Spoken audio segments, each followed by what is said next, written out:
Good morning, everyone.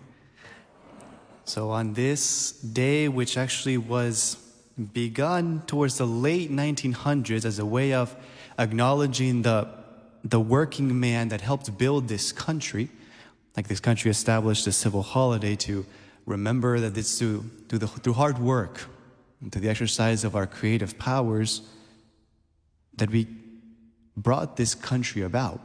And so this is what we remember today. And it's funny, recently there's been this big debate about some people arguing and fighting that we don't work enough, that we're becoming lazy in America, we're not being productive, that we need to do more, work more, produce more. And then there's the other side that's fighting the no.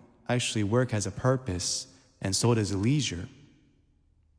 And that man lives not to work, but work is present for the sake of man. And I think that's important for us on a day like this to be reminded on what it is that we know and believe our relationship as human beings with work is. That we weren't created to be slaves to work. We weren't created to be slaves to labor. Work is good. Work gives us a purpose. Work gives us a meaning insofar as it helps us become more like our Creator.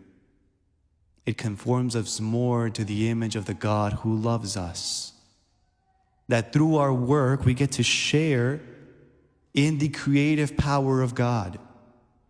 That work is meant to bring out that creativity, that life-giving quality that we have. That we get to put ourselves to the service of others. That we get to love others by our offering our time and our lives for their well-being. But in no way is it meant to become the end-all, be-all of who we are. Unfortunately, we fall too much in the temptation of allowing ourselves to be defined by how much we produce. That's a big temptation of this country.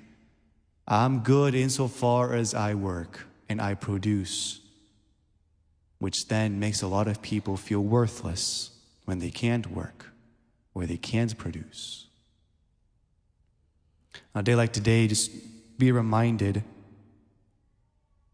of the dignity of work and the good that work is for ourselves,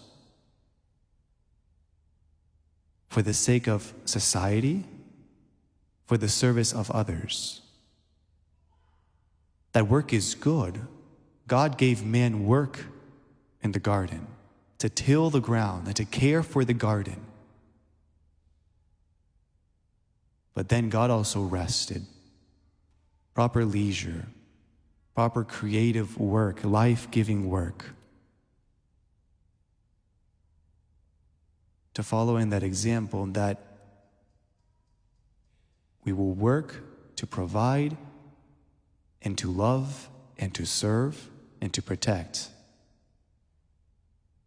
But we will also come to moments of remembering to rest, to leisure well, to be with God, to offer that to Him.